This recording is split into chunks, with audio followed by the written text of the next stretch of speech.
പനി പിടിച്ച് എനിക്ക് എഴുന്നേക്കാൻ വയ്യാട്ടെ. എൻ്റെ ഫേസൊക്കെ കാണുമ്പോൾ നിങ്ങൾക്ക് മനസ്സിലായിട്ടുണ്ടാകുമല്ലോ ചിലർക്കെങ്കിലും. കാരണം നല്ല ടയേർഡായിട്ടാണ് ഇരിക്കുന്നത്. പക്ഷേ ഞാൻ ഏറ്റവും ഇഷ്ടപ്പെട്ട് ഓർഡർ ചെയ്തൊരു സാധനം വന്നേ. അത് പൊട്ടിച്ച് എനിക്ക് ഉടുക്കുന്നത് വരെ ഒരു സമാധാനം കിട്ടത്തില്ല. എന്നാൽ പിന്നെ നമുക്കങ്ങ് നേരെ അങ്ങ് ഓപ്പൺ ചെയ്താലോ. സംഭവം ഒരു അടിപൊളി സാരിയാണ് കേട്ടോ. നഖം പൊട്ടിയതുകൊണ്ടാണ് ഞാൻ വിരൽ അങ്ങനെ തന്നെ വെച്ചേക്കുന്നത്. നല്ല വേദനയുണ്ട് കേട്ടോ. പക്ഷേ സാരി ഇട്ടപ്പോൾ എനിക്ക് ആ വേദന കുറഞ്ഞെന്ന് തോന്നുന്നു ഗൈസ്. അതിൻ്റെ കൂടെ വിത്ത് ബ്ലൗസൊക്കെയാണ് വരുന്നത്. പക്ഷേ ബ്ലൗസ് എനിക്ക് ഇഷ്ടപ്പെട്ടില്ല കേട്ടോ. നമുക്ക് സാരി ഓപ്പൺ ചെയ്താലോ. നല്ല പഴുത്ത നാരങ്ങയുടെ കളറാണ് കേട്ടോ. ഇതിങ്ങനെ മടക്കി വെച്ചേക്കുന്നതുകൊണ്ടാണ് നമുക്ക് കുറച്ചുകൂടെ കളർ കൂടുതലായിട്ട് തോന്നുന്നത്. പക്ഷേ നൂത്ത് ഉടുക്കുമ്പോൾ ഭയങ്കര ലൈറ്റ് കളറാണ് കണ്ടോ. ലൈറ്റ് വെയിറ്റ് ആണ്. നല്ല രീതിയിൽ ബ്ലൗസൊക്കെ പെയർ ചെയ്യുകയാണെങ്കിൽ അടിപൊളിയാണ്. ഇപ്പം എന്നെ കണ്ട ഒരു ഹിന്ദി ലുക്കൊക്കെ ഇല്ലേ, ഞാൻ ഉദ്ദേശിച്ചത് ഹിന്ദിക്കാരെ പോലെ അല്ലേന്ന് കേട്ടോ. എനിക്ക് ചില വേർഡ്സിന് റിപ്പീറ്റേഷൻ വരുന്നുണ്ട്. അത് മിക്ക വീട്ടിലും എല്ലാവരും പറയുന്നുണ്ട്. ഞാൻ അങ്ങനെ സംസാരിക്കുമ്പോൾ എനിക്ക് ഉള്ളൊരു കാര്യമാണ് കേട്ടോ.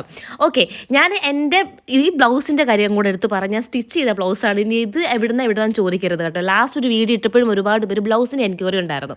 ശരി, അപ്പം ഞാൻ സാരിയുടെ ലിങ്ക് മുകളിൽ കൊടുത്തിരിക്കാം. ഇനി എനിക്ക് ഇതിൻ്റെ ഒരു ബ്ലൂ, അതായത് ലൈറ്റ് ബ്ലൂ കളറുണ്ട്, അത് എനിക്ക് ഓർഡർ ചെയ്യണം. ഭയങ്കര ഇഷ്ടപ്പെട്ടു. നല്ല സാരി കേട്ടോ. 650 രൂപയ്ക്കൊക്കെ നല്ല വേർത്തായിട്ട് എനിക്ക് തോന്നുന്നുണ്ട്. അപ്പം ഞാൻ ലിങ്ക് മുകളിൽ കൊടുത്തേക്കാമേ. ടാറ്റാ.